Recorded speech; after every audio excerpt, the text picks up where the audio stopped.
The biggest problem I had was not, this is when I was working the Russian target.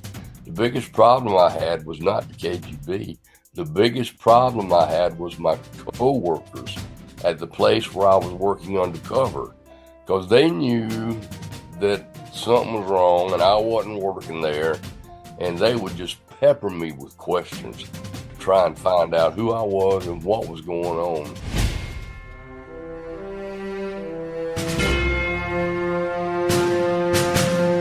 Welcome to Mindset Lessons from the Field. I'm Gina Kazazza, the author of the upcoming memoir, Training with the SEAL. Today's guest has over 20 years in the FBI and decades supporting the U.S. intelligence community. He is a leading expert in counterintelligence, human operations, and in national security strategy. He served as a liaison to the CIA Counterintelligence Center, was a member of the National Security Council Counterterrorism Working Group, and played key roles in Operation Iraq Freedom and Operation Enduring Freedom.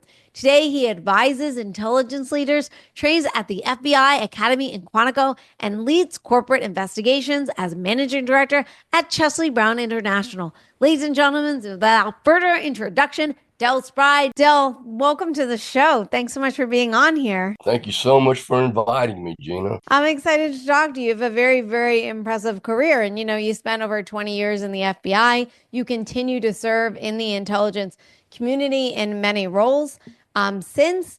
And I want to know, when you think back, was there a moment, as this is a mindset podcast show, where there was a moment that tested your mindset the most? And if so, what got you through it? I think probably on the tail end of the Aldrich Ames investigation, Rick Ames, he is the CIA analyst that was spying for the then KGB, now SVR, and has several of our sources executed.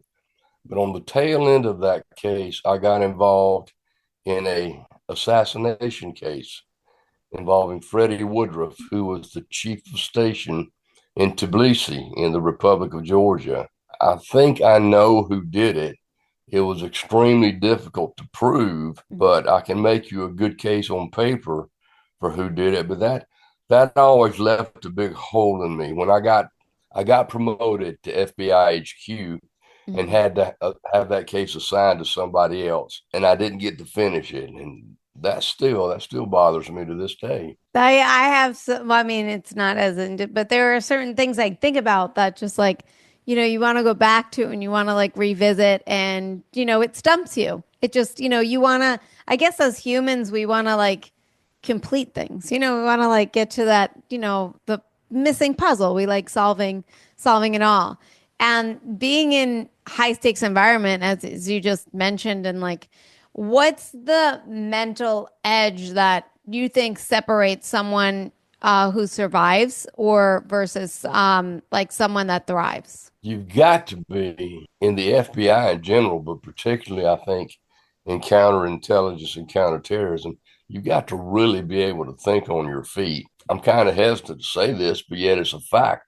You got to be able to come up with a convincing lie real quick and be able to throw it out there and then walk the walk and talk the talk until you can get away and rethink and reassess and go back in. It's funny that you say that, because when I did that civilian SEER class that I did, we had a little portion of the class on if they were in interrogation.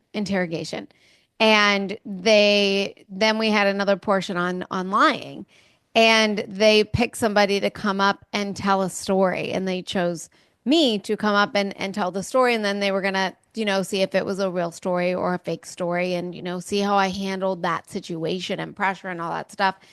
And it was a complete lie, the story, but I had to be able to pull from it was a very emotional story to tell, where I was tearing up because I had to sell the story. I had to sell it. And also there are the best lies have truth to it, because then you can recall it and you could remember it and you could talk about it.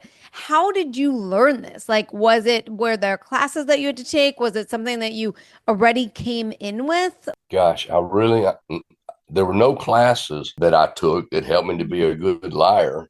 or to lie quickly. I think it was just maybe a talent I had or a talent I developed over the years. I just got to where if somebody would say something that was just a little bit off, I knew they were getting ready to go for me.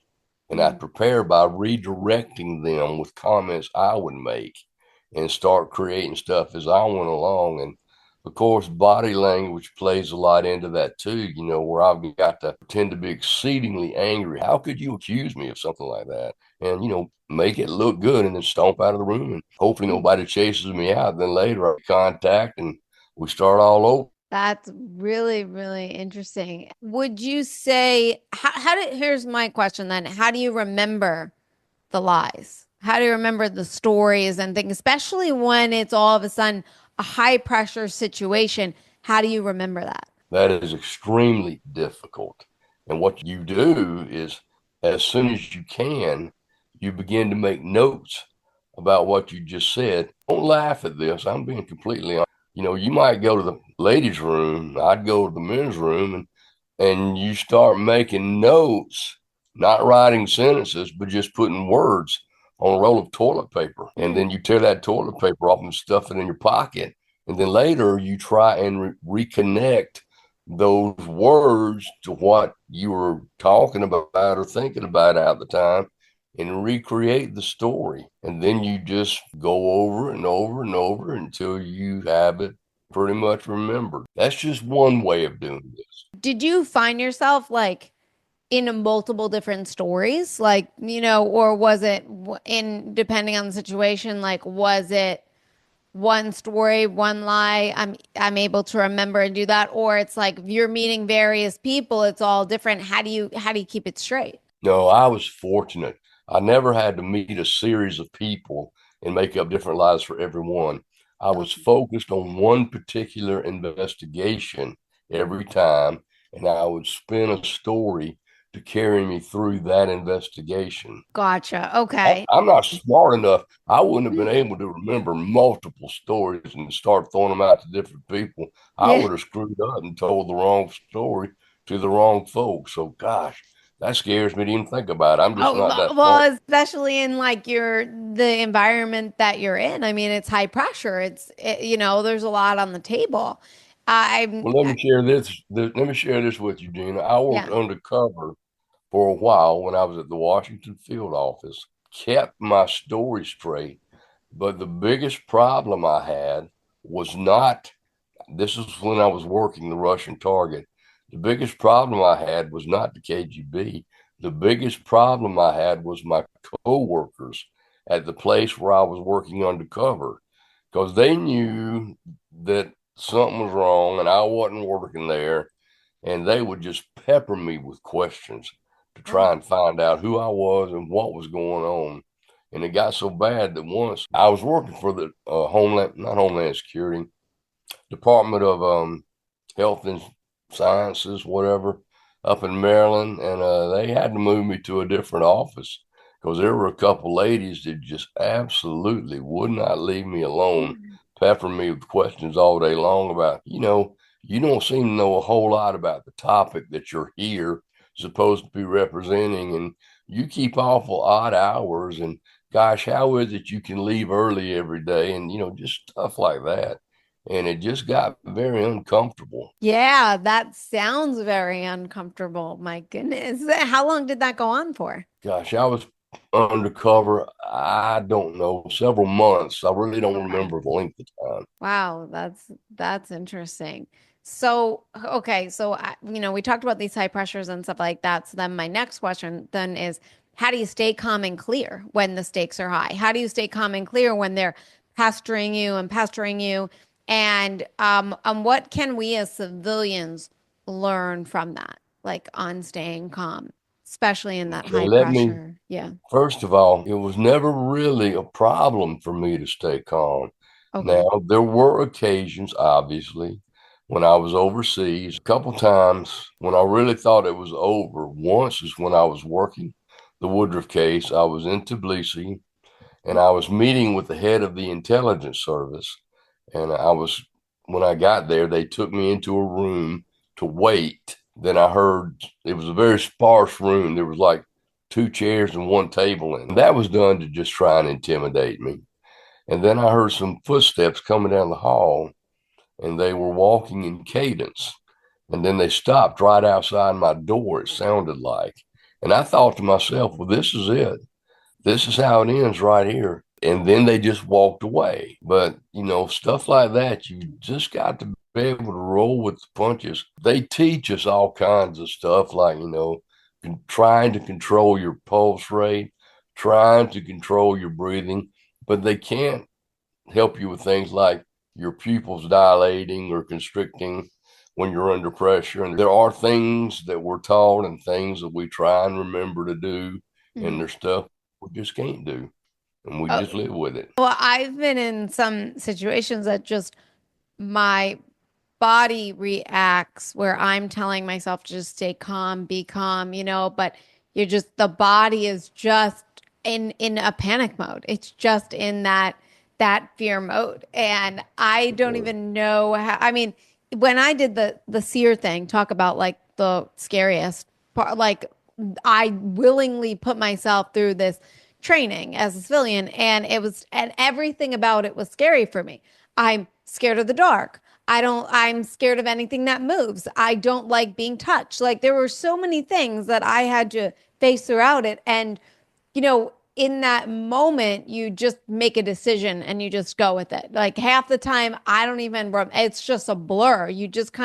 Things just kind of kick in, but also, things kind of kick in for your favor, because your body does want you to survive. But then there's also moments that you work yourself up so much, or your body works itself up where, telling myself to calm down just isn't working. It's just not going to happen. Mm-hmm. So, now let's talk about then like mentally, look, what are some common mental traps that like even elite operators fall into, and how do you teach somebody to overcome that? Gosh, you're getting way too sophisticated for me. I never had anyone try and teach me to overcome that. I'm sure I had problems with that issue, but When like you're training somebody at Quantico, right? It's like, well, I get that like they're already more than an average human. They're at Quantico. Okay. Like, so would you say that they already have some natural abilities that got them there? And then what would you say that the average human is lacking in terms of that they have and that makes them easier to teach versus just anybody? If that makes sense. when people come to the academy as new agents in training, Hmm. they don't always have that skill set that you're talking about. A lot of them will. And when they do, they're often, when they go to their first office, they're assigned to a squad where they can use that talent to their benefit. Others are sent to what we call in services to schools back at Quantico. Once they graduate from the new agents training, they go back for additional training. And there are classes that try and teach people how to adapt on the spot. Hmm. But does that kind of answer your question, Gina? Yeah, yeah. I mean, how would one then be able, or what would be some teaching that you teach to help someone adapt on the spot? Well, it helps if they're a good liar. And that would you say is just being a good listener and remembering things? Like, is it like good memory and being able to listen? Like, what makes a good liar? Well, no, they have to be a good listener. And Mhm. we teach, actually, in the FBI, we teach what we call active listening. For example, I'm trying to interrogate you, but I want it to be a soft interrogation. I'm not going to bore down on you, but I'm going to be listening to what you're saying. I'm not going to have a whole lot to say because whatever I've got to say, it's not important. I care about what you got to say. But ordinarily, what people will do when we're doing these type of interrogations, they'll slip up and let nuggets of information slip out. Okay, well, I'm pocketing all those nuggets, and then I'll come back to you maybe a week later in another follow-up interview, and I said, Gina, when we were talking once before, I remember that you said, and then I'll use your words against you. And then if you're telling the truth, it's not a problem. You know how to get past that. But if you're lying, that probably is going to catch you off your guard Mhm. and make you start stumbling and fumbling for words and a new story to give me. And I'm just going to sit there and watch you unravel in front of me. And then I'll just make more notes and let you go. And I'll call you back the next week and we'll go to it again. Did you ever read that book, or the book Don't Be Deceived? No, ma'am, I have not read that book. So it's like a book in terms of they broke down like cases, and they broke down politicians, and they break down like where, and they talk about the ways like some people lie, or like how they slip up when they speak and stuff like that. I found it very interesting, and after I read it a couple of times, become hyper aware of the way I speak, because also there are times where, and I think I said this in one episode of the podcast, where we we just lie. We naturally lie through exaggeration. It's like, oh my God, it's 100 degrees out. It's not really 100 degrees. It might be like 89 degrees, right? But we need to exaggerate that cost. And sometimes I'm like, or I'll say something where it's like, oh yeah, that happened 3 times. And I was like, it didn't happen 3 times, it was 2 times. Why do I feel the need to round up? I sometimes catch myself now that I've been reading that book, and I found that really interesting. Is there um I guess like truth to things like that, where like they talked about there are certain ways that some, like when I was at Sear and I was telling my story, they said that because I told the story in the present, which I didn't even realize, I was just telling a story.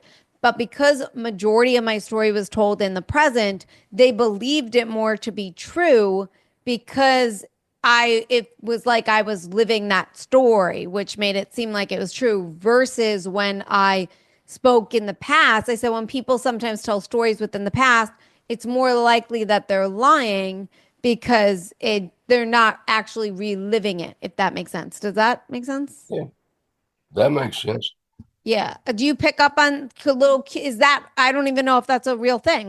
This is just what a couple people have been sharing, but is that some stuff that you guys look for and talk about and stuff? We do have some unusual training. Hmm. The things that I ordinarily look for, the ticks and body language, the human things that if you're lying, you can't control, like we talked a little bit ago about controlling stuff. I've solved a couple of cases by I'm sitting there and I'm talking to the person, and all of a sudden I see their pulse just pounding out of their neck. But I just keep talking to them. I don't raise an issue, but I make a note that, hey, this has caused this person a great deal of stress, need to revisit. So, and then I'll bring it up again. And, at some point, I'm going to ask the individual, why does this bother you so much? And then if I get a lot of pushback and a lot of animosity, sometimes the things I do is it depends on the situation, but I will actually ask the person, how can I help? And if the guy feels trapped, they're going to want a friend.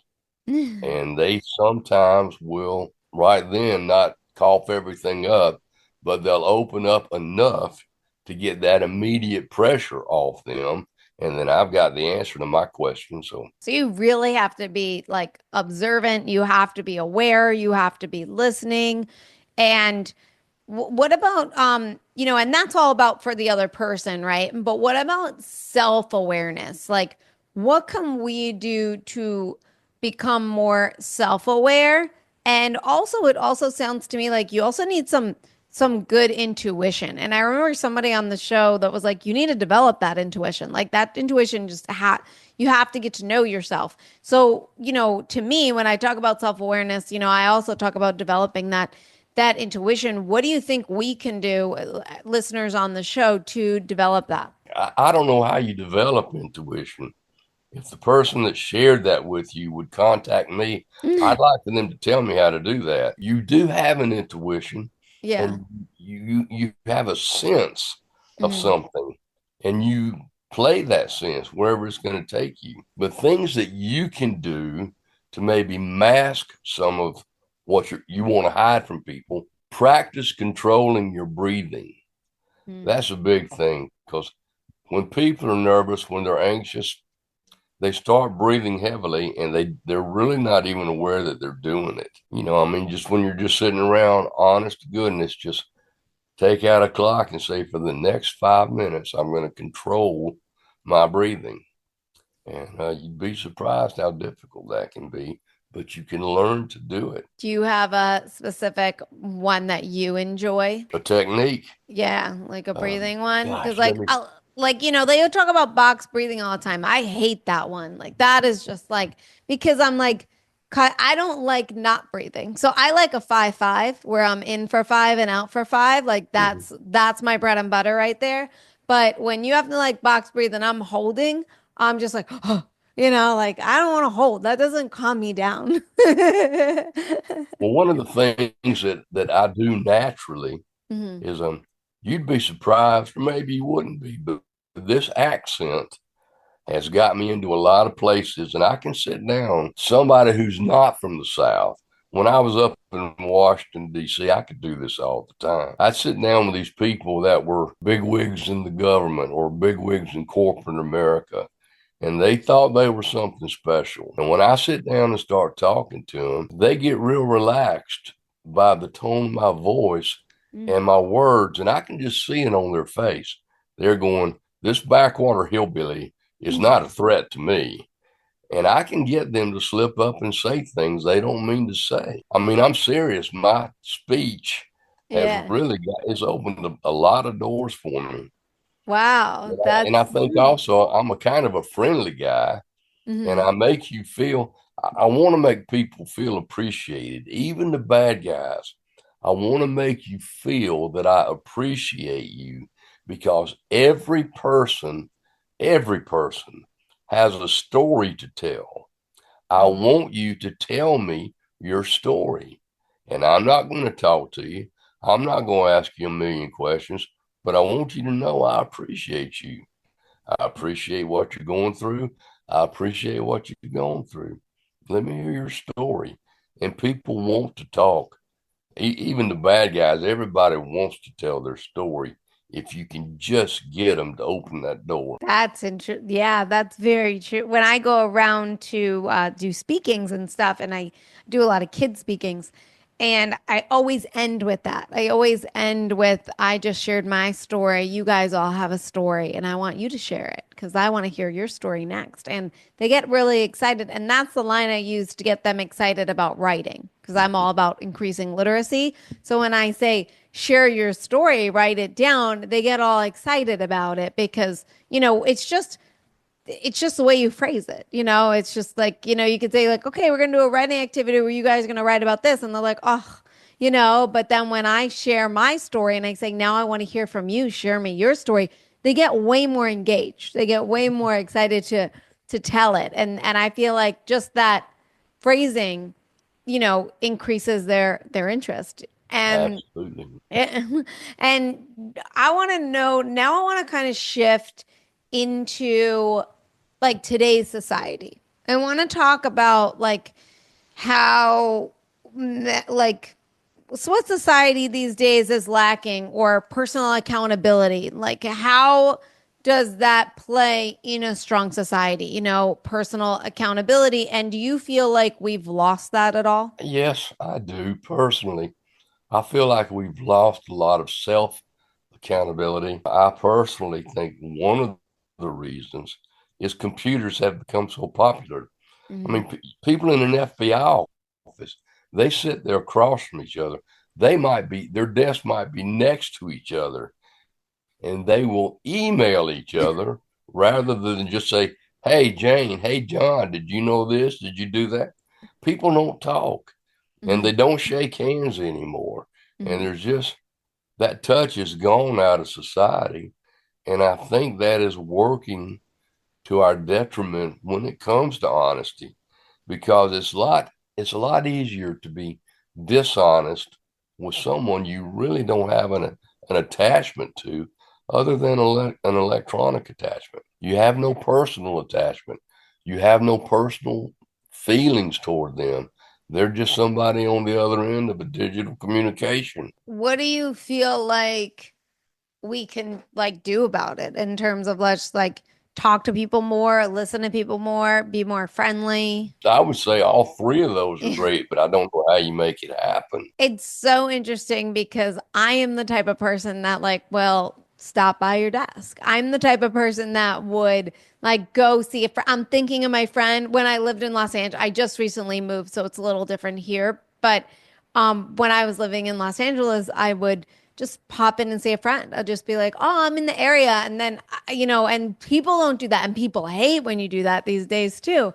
But I don't know. For me, I really like that connection. I feel like we're humans. We need that connection with each other. And I feel like you're right. Like the computers does make it easier to not feel lonely, yet we are more lonelier than ever. It's like I could become friends with somebody on a computer I never met.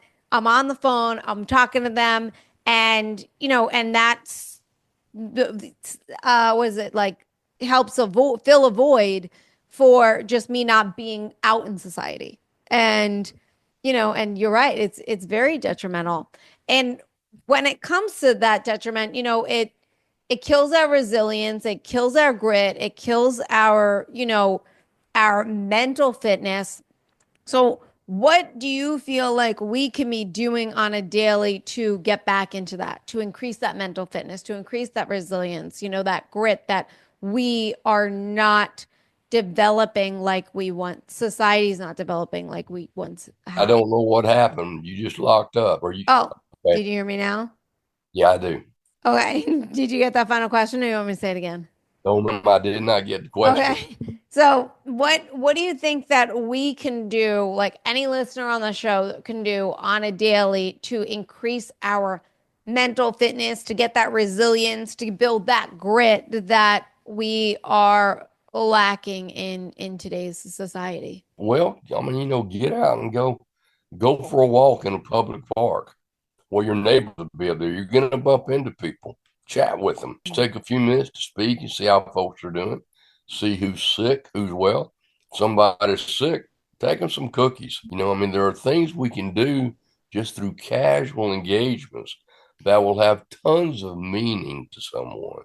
Now, what if we are that someone? What if we're that someone that feels stuck, that feels power, that feels like down? What would you say we need to do for ourselves today to at least make one step forward to getting out of that? Well, you just said it. They've got to make that one step forward. I don't know individually what that step would be for any one person, but Mhm. everybody knows, hey, I'm in a funk right now. I can't get out of this. I'm lonely. I don't know what to do. I'm depressed. How do I deal with this? Get up, go out and do something. Be around people. Be around your friends. Make a new friend. Go to the library and get a book, for crying out loud. Mm. And then, talk to folks about your book. This podcast episode is brought to you by Thrivers Coffee. Podcast guest Nick McKinley's company, Deliver Fund, brings you guys Thrivers Coffee. It is ethically sourced, it's organic, and it supports traffic survivors. That is right. Thrivers Coffee is all about empowering us to making a difference in the fight to end human trafficking. That's why 100% of the proceeds go directly towards their goal of bringing freedom to victims of human trafficking. So if you guys love coffee that is organic, ethically sourced, and tastes absolutely delicious, and want to help to end the fight of human trafficking, check out Nick McKinley's company, Thrivers Coffee. You said something earlier that I wanted to kind of revisit, and you said, the you always seem, and I'm not saying it properly, so forgive me, but it was just something along the lines of hearing even the bad guy's story, right? And listening to them, and how do you have empathy when you also may have an emotional attachment to um Gina, I know what yeah, you're saying. Let me tell you straight up. yeah. That can be off the charts incredibly difficult Hmm. for a moral person like you or like myself or someone in the FBI. If I am interviewing a child molester. I probably despise that person. Mhm. That person's sitting in front of me and I got no use for them. I want to see them in prison for the rest of their life. But I also have a job to do. And that job requires that I get as much information from that individual as I can. So, as difficult as it is, but we really do, there's no training for it that I'm aware of, but you just have to put your own feelings aside and press forward and do your job. And that might include you telling jokes to this guy, kind of laughing to build some familiarity with him, shaking his hand at the beginning and at the end of the interview. You just got to make this guy think. In my opinion, the way I like to do it is make this guy think I'm not that big of a threat and he can pull one over on me. But then I just talk and open the door. But if I go in there and through my body language, through my verbs, the way I'm talking to him, whatever, if I go in there and just try and let him know that I think he's scum, then he's going to be very combative. And when he starts being combative, I'm going to do one of two things. I'm either going to shut down completely or I'm going to be combative in response. I've got to go in there with the feeling that this guy, I've got to get his story. And whatever it takes, I've got to put my own feelings, my own disgust. I've got to put that aside to get his story. So I put him in prison. What is the best way that you feel like to disguise? Because sometimes I've noticed for myself, I am allowing some feelings to come out in an argument or in a conversation, and it's just coming out, and I'm like, whoa, hide it in, like that resentment, that anger, that disgust. That's a good word, that disgust. And it shows sometimes on the face, on the body, and sometimes you don't even realize it, right? So what do you do, and how did you train yourself to be aware of that so you can, like, for myself, I also would say things in my mind that would, like, when I used to be in resentment towards one person that I was frequently in my life, I would picture, like, I would just throw love at that person in my mind, just say all these great things about them so the resentment wouldn't come up. So, things can stay calm and even. And I want to know, what did you do anything in particular? How did you teach yourself to not allow that disgust to show on your face? Yes, what I would do before I went in the room with this guy, I would just spend some time thinking about it, some deep breaths, Mm-hmm. and then I go in there. But my tactic would be shake his hand, slam him for having handcuffs on. But just my job is to get this guy to talk, and if I possibly can, get him to give me a confession. Aside from that, I have no other job. So I just sit down and I've got to just be friendly, be professional, and get this guy to start talking. Even if he's lying, that's fine. The first couple of times out, he's probably going to lie. I'm going to have the facts, so I'll know that he's lying. But then it's at some point, if I'm successful in doing my job, I don't want to say the term he's going to warm up to me, but he's going to feel he's going to be comfortable with me and he's going to start talking to me. And as I get bits and pieces and bits and pieces, that's what I'm after. And I'll put all that together no matter how much time it takes. And then when I have a pretty complete picture, that's when I give it to my supervisor and he runs it up the chain and see if they want to go forward and how they intend to handle things. Do you find it easier to not have not have an emotional attachment? It's not like it's your wife or your kids or anything like that, versus being at home and having a conversation with, maybe your kid did something that you didn't like, or, your wife or anything like that. Like, do you find it easier because you're not as emotionally attached to that person and it's just a job? It is extremely difficult. Well, for me, it is. It was extremely difficult not to have an emotional attachment because if it was a pedophile, I would probably have photos of Oh. children that he had abused or she had abused. The vast majority of my career was spent in counterintelligence and counterterrorism. So I didn't have a lot of these type of problems we're talking about, Diana. Mhm. I did in my career, I handled some criminal cases, but it's always personal. You have to make it feel like it's not personal, but it's personal. Wow, this was really interesting. Thanks for being on the show and talking with me. I really, really enjoyed it a lot. I've loved it. Man, this is great. So I'm so glad. I thought you gave some really, really great insight. I think you're really fantastic. I really enjoyed having you on, and thank you again.